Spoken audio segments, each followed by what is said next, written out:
오늘은 특세 마지막 날입니다. 하나님께서 복 주시는 부에는 근심이 없다. 하나님께서 복 주시는 부에는 근심이 없다.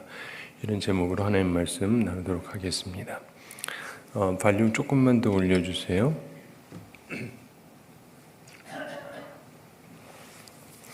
오늘 말씀에서 보면은 교육할 사람이 있다는 얘기를 해줍니다.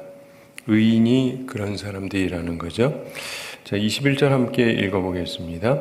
의인의 입술은 여러 사람을 교육하나 미련한 자는 지식이 없어 죽느니라. 아멘. 의인의 입술은 여러 사람을 교육하나 이렇게 말씀하죠. 교육은 항상 있지 않습니까? 세상사에서. 그런데 교육은 의로운 사람이 해야 하는 것입니다. 교사는 스스로 온전해야 하는 것이죠. 그래서 온전한 사람이 가르쳐야지 온전하지 않은 사람이 가르치면 세상이 이상해질 수밖에 없습니다.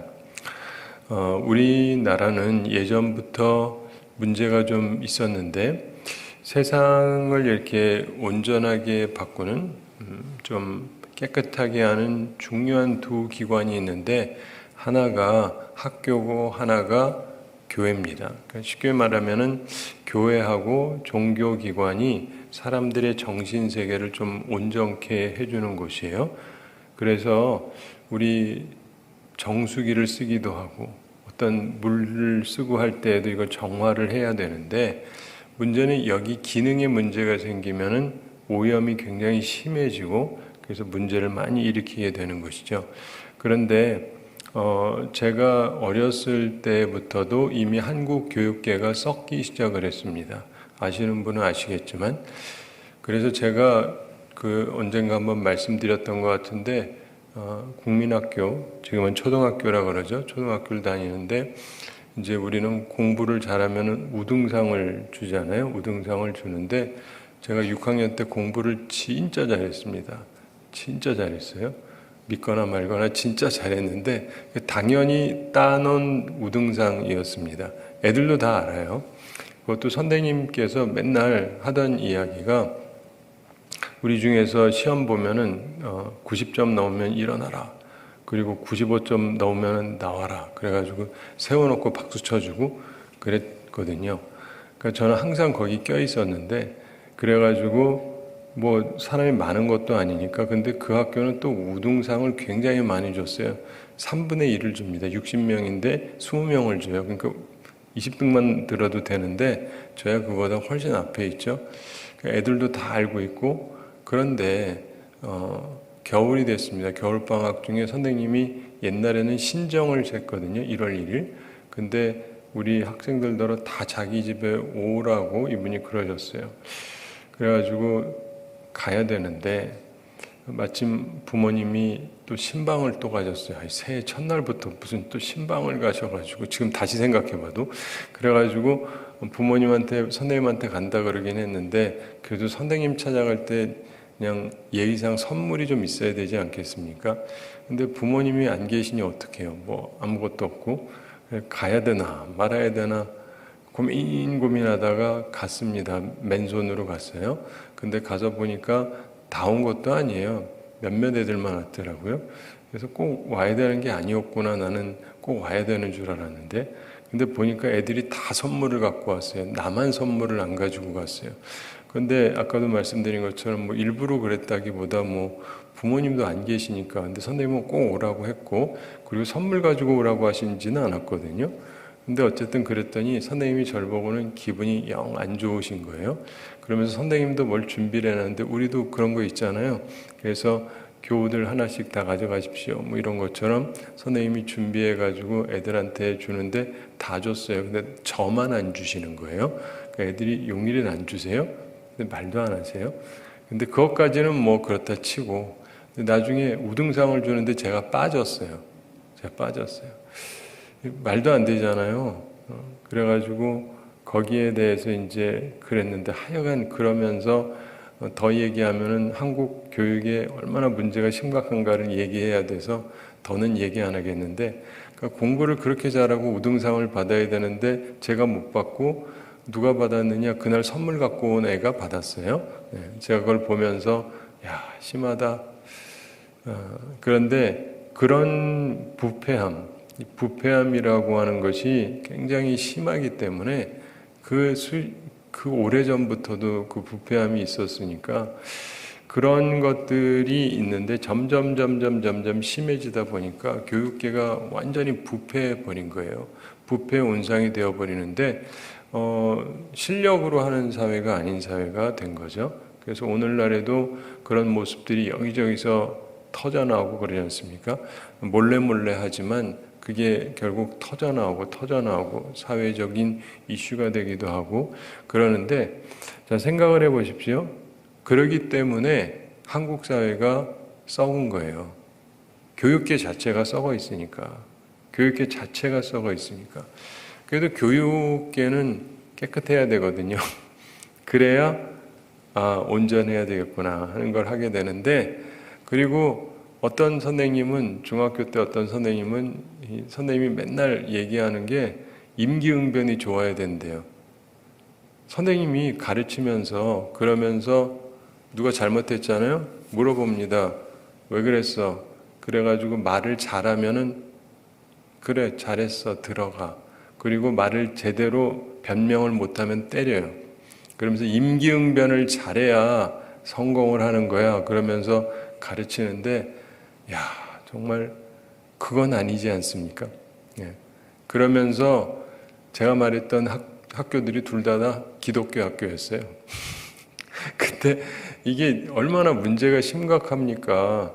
뭐 갖고 오는 사람은 상 주고 자기 게 아닌데, 안 갖고 오는 사람은 당연히 가져야 되는데도 안 주기도 하고, 그리고 이상한 걸 막 가르치기도 하고, 이게 기독교 학교에서도 그 정도니까 뭐 나머지 학교는 오죽하겠습니까? 근데 그런 것들이 팽배하다 보니까 사회가 썩는 거예요. 이게 개혁을 해야 되는데 학교에서는 그래도 제대로 된 걸 배우고 의를 배우고 의롭게 살아야 되는구나를 생각해야 되는데 학교 자체가 불의를 가르쳐 버리니까 이상해지는 거예요. 우리가 선생이 되지는 않더라도 의인의 입술은 교육 효과가 있습니다. 그리고 많은 사람을 온전히 인도하는 교육을 할 수 있는 것이죠. 그래서 의인의 입술은 여러 사람을 교육하나 이렇게 말씀합니다. 그러나 미련한 자는 지식이 없어 죽느니라 이렇게 말씀합니다. 미련한 사람은 참된 지식이 없습니다. 물론 자기 나름대로 지식이 있다고 생각을 해요. 그러나 성경이 얘기하는 지식은 뭐죠? 하나님을 경외하는 것이 지식의 근본이에요. 지혜의 근본이고, 그렇기 때문에 미련한 자는, 하나님을 경외하지 않는 사람은 참된 지식이 없어서 죽는다. 제가 좀 전에 말씀드렸던 중학교 때 그 선생님은 보면은 생기기도 잘생기시고 말도 잘하고 굉장히 멋있어 보이는 그런 분이었는데, 이분은 맨날 하는 말이 내가 어쩌다가 중학교를 왔는데 내가 3년 내로 대학 교수 될 거다. 맨날 이러셨어요. 그리고는 상당히 오랜 시간이 지나서 뵀더니 여전히 중학교에 계세요. 임기응변을 그렇게 강조하면서 자기는 뭐 될 거라 그러는데 되긴 뭐가 돼요. 그러니까 온전한 지식이 있어야 되는데 참된 지식이 없으면 그냥 그러면서 죽게 됩니다. 결국 죽음에 이르게 돼요. 그리고 그 인도함 받는 사람은 모두 망하게 됩니다. 사랑하는 성도 여러분, 여러분들은 어떤지 잘 생각해 보시기 바랍니다. 나는 어떤 이야기를 듣는가? 오늘날에도요, 수많은 가르침이 있습니다. 근데 의인의 입술이 있고 미련한 자의 가르침이 있어요. 여러분은 무엇을 듣는가를 삼가 조심하셔야 되는 거예요. 하나님을 경외하지 않는 사람의 말은 가볍게 들으면 안 됩니다. 그 굉장히 심각한 거기 때문에 그래서 뭐 들어도 되고 이게 아니라 하나님을 경외하는 사람의 말에 귀를 기울이셔야 돼요. 그 사람이 설사 지위는 없다 할지라도, 그 사람이 설사 선생님은 아니라 할지라도, 그 사람이 하나님을 경외하는 사람이라서 하는 말이면 그 말은 깊이 생각할 필요가 있습니다. 그리고 그것으로 우리가 교육이 돼야 하는 것입니다. 그러면서 재물에 대해서 그 다음 말씀하시죠. 22절 함께 읽어보겠습니다. 여호와께서 주시는 복은 사람을 부하게 하고 근심을 겸하여 주지 아니하시느니라. 아멘. 굉장히 중요한 말씀입니다. 그러니까 꼭 기억하시기 바랍니다. 여호와께서 주시는 복은 사람을 부하게 하고 하나님께서 복 주실 때 부유하게 하시기도 합니다. 그런데 특징이 있습니다. 굉장히 중요한 특징인데 근심을 겸하여 주지 아니하시느니라 이렇게 말씀합니다. 하나님께서 주시는 분은 항상 정당합니다. 의롭습니다. 따라서 걱정할 필요가 없습니다. 인생을 살면서 보면은요, 돈을 가졌다고 해서 많은 재물이 생겼다고 해서 사람들이 근심을 안 하느냐? 아니요, 근심합니다. 그런데 하나님께서 주시는 복은 사람에게 근심이 임하지 않는다는 말씀이에요. 근데 거기에는 쭉 살펴보면 몇 가지 이유가 있습니다. 제가 이 말씀을 가지고 오랫동안 묵상하고 살펴보고 연구하면서 생각하는 이유가 뭐냐면은 하나님께서 주시는 복이라고 하는 것은 일반적으로 정당하잖아요. 정당한 것입니다. 그렇기 때문에 걱정할 필요가 없어요. 내가 남의 거를 도둑질해가지고 갖고 왔다. 오늘 내가 남이 갖고 있는 부자, 현금 부자 집을 털어가지고 수십억을 털어갖고 왔다. 그러면 살짝 기분은 좋을지 몰라도 혹시라도 경찰이 나를 찾을까봐 두렵겠죠? 예. 그래서 사람이 못된 짓을 하면요 항상 두려운 것입니다. 그렇지만 내가 정당하게 돈을 번 거면은 두렵지가 않잖아요. 그래서 그런 면이 우선 하나가 있고 또 다른 것 중에 하나가 뭐냐면은 정당하게 벌었다 할지라도 하나님께서 우리에게 주는 부가 근심을 안 주는 이유는 대부분의 사람들은 자기가 이렇게 목돈이 생기잖아요. 목돈이 생기면은 사람들이 알까봐 두려워합니다. 왜냐하면 내가 돈 생겼으면 누가 또 와서 또 달라 그럴까봐. 그래서 로또 된 사람들한테 묻는 질문이 있어요. 배우자한테 말할 거냐? 딴 사람도 아니고 배우자한테는 얘기하는 게 정상인데 이게 워낙 큰 거니까 배우자한테도 이제 띄워주기 싫어가지고 혼자 이렇게 숨기려고 그러고 어떤 사람은 이번 기회에 이혼하자 하는 사람도 있다 그러고 이게 우리나라만이 아니에요. 전 세계적인 현상 중에 하나입니다. 근데 미국은 그래서 일단은 결혼 중에 생기는 게 있으면 무조건 반반 나눠야 돼요. 그렇기 때문에 그것 때문에 이혼은 안 합니다. 미국 사람들은. 나중에 소송 걸면 반반 나눠야 되거든요. 근데 나라마다 이제 법이 다르니까. 근데 생각을 해보세요. 그래도 배우자인데 생긴 얘기를 안 하는 거예요. 함께 이 기쁨을 안 나눠요. 왜냐하면 뜯길까 봐. 그러니까 나머지 사람들한테는 오죽하겠습니까? 근데 하나님께서 주시는 부, 그러니까 내가 선한 마음을 품고 있는 사람들에게 뭐가 생기잖아요. 남한테 자랑한다는 게 아니라 이 기쁨을 나눌 수 있어요. 그리고 그동안 남성 입장으로 얘기하자면 돈이 생겼으면 내가 그동안 돈이 없어서 못 해줬는데 당신한테 이번 기회에 뭐 좀 해주겠다. 이래야 맞는 거잖아요. 그렇죠? 그런 것처럼 우리들이 살아가면서 내가 그동안은 부모님께 효도를 못 했는데 돈이 좀 생겼으니까 부모님께 뭘 해드려야겠다 라든가 형제를 위해서도 그렇고 자녀를 위해서도 그렇고 친구를 위해서도 그렇고 돈이 많이 생겼으니까 좀 선한 일을 해야 되겠다라고 생각을 할 수 있어요. 이게 하나님이 주는 부죠. 그러니까 하나님을 믿는 사람으로서 선한 마음을 갖고 있는 사람에게는 부유함이 주어진다고 해서 그게 근심이 되지 않습니다. 기쁨이 되죠. 그러나 그렇지 않은 사람은 이거 어떻게 숨기지? 나 좋은 차 타고 싶은데 좋은 차를 딱 타는 순간 이거 어디서 났어? 그럴 거 아니야. 그러니 이거 어떻게 하지? 그 밖에 뭐 여러 가지 생각을 하지 않겠습니까? 그래서 하나님께서 주시는 복은 진짜 사람에게 근심이 없어요. 그래서 하나님을 잘 섬기시면서 하나님께서 주시는 은총을 받을 필요가 있어요. 그러면 나한테 부담이 되지 않습니다. 특별히 부라고 하는 것이 두 가지 종류가 있다고는 보통 얘기하지 않잖아요. 세상에서는 그런 얘기 하지도 않습니다. 그러나 성경은 하나님께서 주시는 복으로서의 부가 있고 하나님께서 주시는 복이 아닌 부가 있다라고 설명을 하고 있는 거예요. 재물이 많이 생겼습니다. 근데 이게 100억이 하나님이 주신 거냐 하나님이 안 준 거냐에 따라서 아주 다르다. 하나님께서 내게 100억을 주셨는데 하나님께서 내게 주셨으면 특징이 근심이 없다는 거예요. 그게 행복하다는 겁니다. 행복하다. 그런데 하나님께서 주신 복이 아닌 그런 재물, 그런 분은 특징이 근심이 있다는 거예요. 행복하지가 않습니다. 우리 한국 사람들이 한국에 살다가 미국이나 이제 다른 나라를 이민 가서 살면서 이제 열심히 일해가지고 돈을 벌잖아요. 근데 여러분 돈을 벌면 일반적으로 뭐 해야 되는지 아시죠? 좀 기분 좋지 않지만 세금 내야 되는 거 아시잖아요. 근데 세금을 내야 되는데 남의 나라 가가지고 세금 낼 생각하니까 좀 아까운 분들이 있어요. 이런 분들이 이제 세금 보고를 잘 안 하는 경우들이 간혹 있습니다. 근데 세금 보고를 안 하고 번 거를 전부 은행에 집어넣으면 정부가 알 확률이 높잖아요. 그러니까 이제 은행에 안 집어넣는 거예요. 은행에 안 집어넣고 현금으로 갖고 있는 거예요. 현금 따발로. 그런 분들이 꽤 많이 있다 그래요. 죄송합니다. 교회 다니는 분들도 그런 분들이 많다 그래요. 근데 제가 미국에서 이런 얘기를 아예 안 합니다. 그럼 기분 나쁠 사람들이 있으니까. 근데 그렇지만 잘못된 건 잘못된 거죠. 그러니까 문제는 뭐냐면요. 항상 근심이에요. 안전한 데 놓은 게 아니잖아요. 집에 놨으니까. 그래서 도둑이 들까 봐 걱정. 그래서 도둑들이 주로 한인들을 턴다 그래요. 털면 나오니까. 뭐가요? 먼지가 아니라 돈덩어리가. 돈무대기가.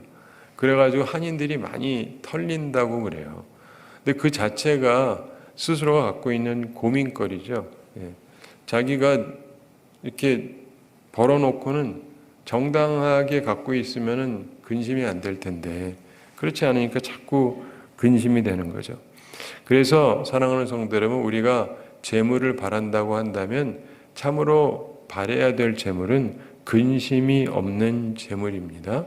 근데 그걸 어떻게 얻냐면 하나님의 축복으로 얻을 수 있는 것이고 의롭게 삶으로 얻을 수 있는 것입니다. 선한 마음으로 살아야 얻을 수 있어요. 그래야 똑같은 돈인 것 같은데 그게 전혀 나한테 다른 의미로 다가오게 되는 것입니다.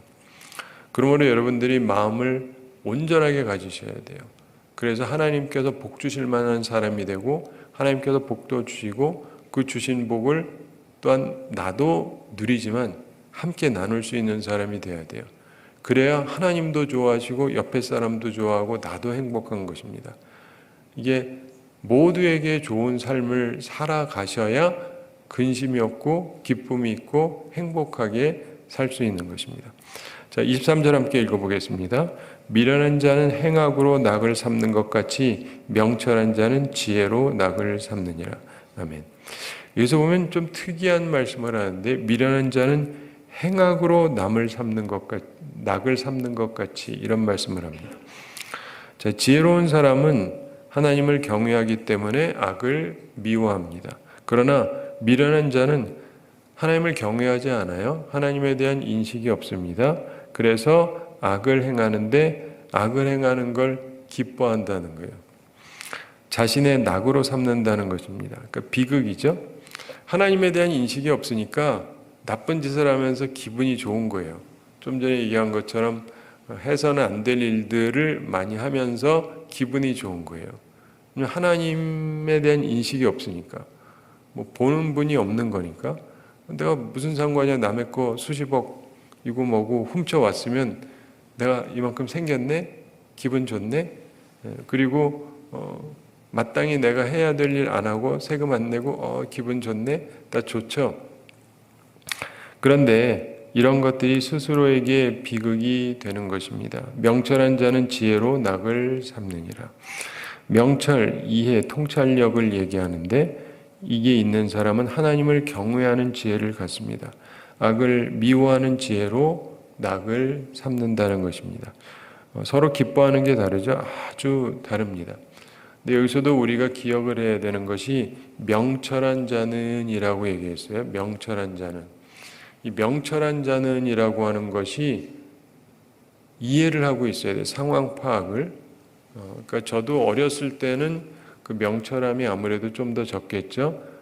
제가 아까 얘기했던 거를 이제도 잘 생각해 보세요. 제가 만약에 초등학교 6학년이 돼서 이제 공부는 무척 잘했는데 그래서 1월 1일 날 선생님이 오라 그러시고 선물 안 갖고 와도 된다고 말씀하셨고 근데 내가 갈까 하는데 선물이 없어요. 지금 제가 그때로 돌아가면 갈까요? 안 갈까요? 그렇죠. 안 가죠. 그게 명철이에요. 선생님이 오라 그랬으면 가야 되잖아요. 그리고 선생님이 아무것도 가져오지 말라고 사실 그랬거든요. 그렇지만 하고 생각을 하고 안 갔어야 맞는 거예요. 그럼 내가 최소한 상은 받았겠죠. 그러니까 여러분이 기억을 하셔야 되는 게 하나님을 잘 섬긴다라고 하는 것은 무조건 나는 잘못한 게 없기만 하면 된다가 아니에요. 이걸 잘 이해하셔야 돼요. 세상이 그렇게 단순치가 않습니다. 제가 아주 어려서부터 배운 게 그거예요. 세상이 그렇게 단순하지가 않다라는 것. 내가 잘못한 거 없잖아요. 잘했잖아요. 이거로 되는 게 아니에요. 이거를 이해를 하셔야 돼요. 그러니까 어떤 상황에서는 선생님이 오라 그랬으면 가야 되잖아요. 근데 가야 됩니까? 그랬더니 다들 아니라 그러시잖아요. 나쁜 분들이세요, 여러분들? 그건 아니잖아요. 이 명철함이 있어서 그런 거예요. 이런 상황에서는 안 가는 게 차라리 나은 것이구나 라는 생각. 굉장히 중요한 부분입니다. 인생을 살아가면서 오면은요, 이게 맞아요. 근데 맞는데 이게 말하기가 굉장히 애매모호한 건데 그거 그냥 했다가는 오히려 탈나는 경우도 있다니까요. 세상이 이상해요. 그러니까 그거를 이해를 해야 돼요. 명철함이 있어야 돼요. 이 명철한 자는 지혜로 낙을 삼는다. 하나님께서 세상을 다스리시는데 세상이 악하니까 그 바벨탑으로부터 시작해서 하나님께서 세상을 다스리시는 방법이 좀 특이해지는데 사람들이 이게 언어가 통하지 않도록 만드시잖아요.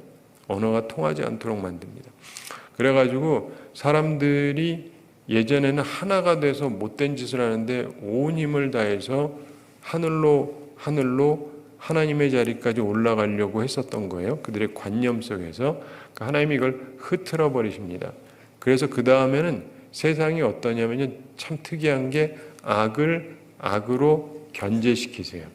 악을 악으로 견제시킵니다. 왜냐하면 악이 있는데 그 악을 다른 악이 견제를 시켜요. 그래서 이렇게 정돈이 되는 경우가 굉장히 많습니다. 세상 역사를 보면 그런 것이 굉장히 많아요. 하나님이 두시는 데는 이유가 있고, 요즘에 사람들이 이제는 번역기 이런 게 있어가지고 다 되는 걸로 이해를 하는 분들이 꽤 많은데 그거 잘 모르셔서 그래요. 그 영어 번역기 구글 같은 걸 가지고 하사하면 다 맞는 줄 아는데 틀리는 거 되게 많아요. 믿거나 말거나. 저도 영어를 조금 할 줄 알거든요. 근데 그게 다 맞는 게 아니에요. 어떤 거는 잘못 해석하는 것도 있어요.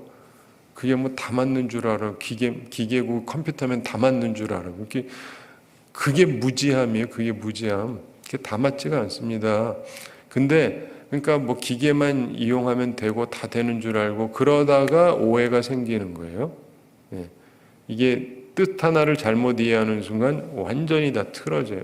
그래서 국가 간의 정상들이 대화를 할 때 반드시 두는 사람들이 있는데 뭔지 아시죠? 통역을 둡니다.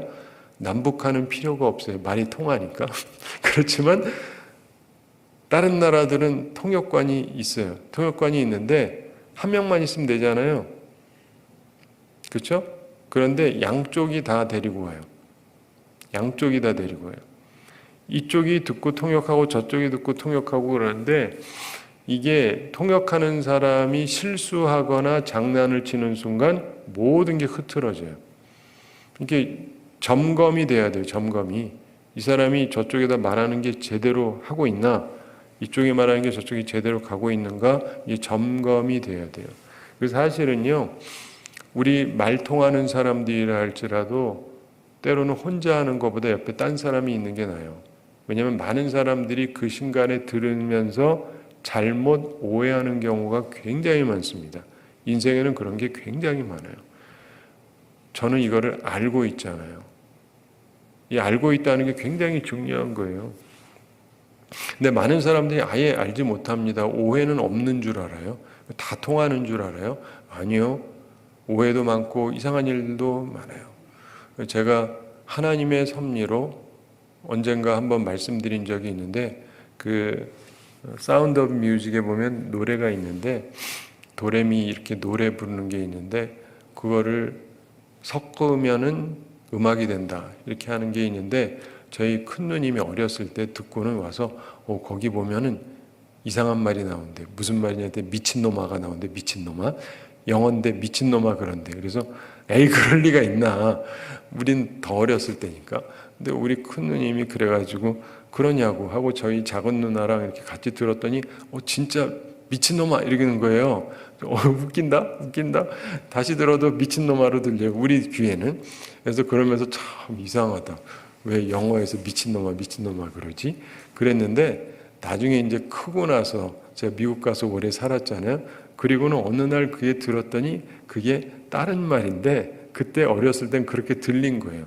그게 뭐냐면 mixing them up 이라고 해서 mixing, 섞는다는 거예요. mixing them, 그것들을 섞는다, mixing them up. 이걸 하는데 빨리 하니까 mixing them up 하는데 미친놈아 이렇게 들리는 거예요. 그러면서 제가 바벨탑 사건이 생각이 나는 거예요. 여러분, 뭐를 만들려면 벽돌을 만들고 할 때도 뭘 섞어야 될 때가 있잖아요. 그러면서 섞어, 그 말을 미친놈아로 들어봐요. 야 이거 섞어 그러는데 야 이 미친놈아 라고 들린다고 생각해 보세요. 뭐라고? 미친놈아. 뭐라고? 미친놈아. 뭐라고? 미친놈아. 이 녀석이. 그리고 싸움 벌어지지 않겠어요? 그러면서 갑자기 바벨탑의 사건도 그랬을 수 있겠다 하는 생각이 드는 거예요. 그러니까 인간에게는요 오해가 생기면 그래요.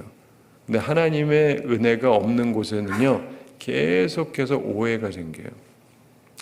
서로 들어보면 똑같은 소리하고 서로 미워하는 것도 아닌데 서로 어떤 거에 대해서 오해가 생겨서 깨지고 하는 경우가 굉장히 많습니다. 주의 성령께서 하시는 역사는 오해가 풀리도록, 대화가 되도록, 이게 성령께서 하시는 일이에요. 근데 여러분은 명철할 필요가 있습니다. 그러면 지혜로 낙을 삼게 됩니다. 24절 함께 읽어보겠습니다. 악인에게는 그의 두려워하는 것이 임하거니와 의인은 그 원하는 것이 이루어지느니라. 아멘. 굉장히 중요한 얘기입니다. 연말을 맞으면서. 그리고 이제 새해를 맞이할 건데, 악인에게 그리고 의인에게 차이가 있는데, 악인은 자기가 두려워하는 게 임한다. 우리 모두 소망도 있고 걱정도 있죠. 그런데 악인에게는 그의 걱정이 현실이 됩니다. 이렇게 되면 안 되는데 설마 그런 일은 없겠지 했던 게 현실화돼요.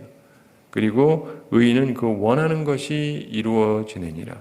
의인은 달라서 걱정은 상관이 없고 그의 바라던 바, 소원이 이루어진다는 거예요. 그래서 은혜로 살게 된다라고 하는 것입니다. 사랑하는 성도 여러분, 한 해를 지내면서 저는 항상 말씀드리죠. 새해 기도 제목을 세우십시오. 교회를 위해서, 담임 목사를 위해서, 그리고 스스로를 위해서 기도 제목을 세우고 333 기도하시라고 5년 동안 계속 말씀을 드렸고, 올해에도 그렇게 시작한 분들이 많이 있는데 하나님 앞에서 과연 그렇게 기도했는가, 그리고 그렇게 됐는가를 살펴보시면은 금방 답이 나와요. 한 해를 이제 마감하게 됐으니까. 내가 하나님의 교회를 위해서, 우리 교회를 위해서 기도하던 대로, 내가 우리 담임 목사님 위해서 기도하던 대로, 그리고 나와 내 가정을 위해서 기도하던 대로 되었는가를 살펴볼 필요가 있어요.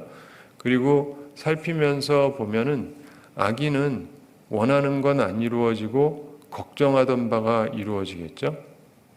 그러나 의인은 소원하던 것들이 이루어지게 되어 있습니다. 굉장히 중요한 부분이에요. 그래서 기도 응답하고 소원하고 이런 모든 것들이 다 관련이 있어요. 어떤 사람은 기도해도 안 된다 그러는데 뭐 그 말도 일리도 있기도 하지만, 하나님의 섭리 가운데 그러는 경우도 있지만, 어떤 경우는 나 스스로가 하자가 있어서 좋은 게 하나도 안 임하는 경우도 있어요. 그러니까 스스로를 항상 점검해 보셔야 됩니다. 사실 올해를 지내면서도 어떤 사람들은요, 진짜 바라던 대로 된 분들이 꽤 있어요. 곳곳에서. 그러면서 응답받고 은총받고 그런 분들이 꽤 있으세요. 그리고 항상 그래요. 제가 목회하면서 느끼는 건 그래요. 제가 괜히 그런 거 하는 게 아니라 저는 경험적으로 실제적인 걸 굉장히 좋아하는데 불필요한 건 별로 하고 싶어 하지도 않고, 근데 그렇게 하면서 살다가 보잖아요. 제가 목회 그래도 꽤 수십 년 해왔는데 하면서 느끼는 건 뭐냐면요. 응답받는 분들이 생각보다 굉장히 많아요. 진짜 많다니까요. 굉장히 많아요. 그리고 진짜 복받았다 하는 사람들이 꽤 많아요. 꽤 많습니다. 단지 제가 평상 설교 시간에 얘기를 많이 안 하는 거는 또 안 된 분들은 또 기분 상할까봐, 질투할까봐 얘기를 안 하는 거지, 생각보다 곳곳에서 은혜를 입는 사람들이 굉장히 많습니다. 근데 나도 그런 사람이 되어야 되지 않겠습니까? 여러분은 소원대로 됐습니까? 아니면 걱정대로 됐어요? 이게 나에 대한 부분을 설명하는 거예요. 그래서 우리가 말씀을 맺으면서 생각할 것은 일단은 가치 있는 말을 해야 됩니다. 21절에 의인의 입술은 여러 사람을 교육하나 이런 말씀을 했잖아요. 유용하다는 거예요. 내가 하는 모든 말들이 가치 있는 말이 되려고 노력을 하셔야 됩니다. 무가치한 말 자꾸 하지 말고, 그리고 특별히 의의 중요성을 말씀하죠. 의인과 악인이 있는데 미련한 자는 행악으로 낙을 삼는다. 이 낙이라고 하는 게 기쁨이란 뜻이에요. 이삭, 아브라함의 아들 이삭 아시죠? 예, 이삭이 이제 엄마가 나이가 많아가지고 애를 낳게 되죠. 아버지도 그렇고. 그래서 그 이름을 하나님이 이삭이라고 지으라 그랬죠. 기쁨. 그래서 김씨 집안으로 얘기하면 김기쁨, 이씨 집안으로 치면 이기쁨, 박씨로 치면은 박기쁨, 뭐 이런 식으로 지은 것인데, 명철한 자는 지혜로 살아가게 되는데 미련한 자는 행악으로 낙을 삼는다. 그러니까 나쁜 짓 하는 것을 자꾸 하니까 결국은 걱정하는 게 생겨요. 남의 집 도둑질 해갖고 와가지고 가졌는데 결국은 경찰한테 잡힌다. 얼마나 그래요. 참 재미있는 것 중에 하나가요. 도둑이 도둑을 당했을 때예요. 도둑이 몇이 이제 합쳐가지고 도둑질을 했어요. 해갖고 왔는데 제일 귀한 게 사라진 거예요. 아주 자기들이 회의하면서 이 중에 누가 도둑질해 갔어? 도둑이 도둑한테 누가 하나 빼돌린 거예요. 이거 어떻게 할 거예요? 경찰한테 신고할 거예요? 신고도 못하지. 그러니까 보면은 악한 일을 하잖아요. 그러면 악한 결과들이 상당히 많이 따릅니다. 그래서 두려워하는 것이 임하죠. 그러나 의인은 원하는 것이 이루어진다. 의인은 원하는 것이 이루어진다. 하나님 앞에서 온전하게 살려고 노력하세요. 때로 시간은 좀 걸릴 수 있어요. 상당히 걸릴지도 모르겠지만 그러나 가장 적절한 때에 얻게 됩니다. 사실 중요한 건 그거거든요. 가장 적절한 때에 얻는 것인데 하나님께서 그 때도 조절을 해주세요. 그래서 하나님께서 우리에게 기회를 허락하시는데 하나님을 바라보면서 온전히 살아가면 그런 것을 얻게 됩니다. 이제 연말을 맞으면서 스스로의 모습을 점검해 보시고 이제 새해를 맞이할 건데 어떤 자세로 살아갈 것인가 말씀을 가지고 다시 잘 생각을 하시고 정돈을 하시기 바랍니다. 그래서 새해를 맞았을 때 하나님의 은총 가운데 거하셔야 돼요. 여러분의 삶에 복이 있어야 됩니다. 여러분의 삶이 어떻게 되는지 정확히 아는 빛의 인도함이 있어야 돼요. 그리고 하나님께서 여러분에게 복을 주시는데 이걸 풍성하게 누릴 수 있어야 돼요. 그리고 나눌 수 있어야 되고, 근데 이러한 의로운 삶을 살아가는 데에는 근심이 없습니다. 세상 사람들은 잘 모르는 것이죠. 오직 하나님을 섬기는 사람만이 아는, 가졌지만 기쁨까지 있는, 걱정이 없는 이런 삶이 하나님께서 계획하신 삶이에요. 천국의 삶이 그거잖아요. 다 가졌지만 걱정이 없습니다.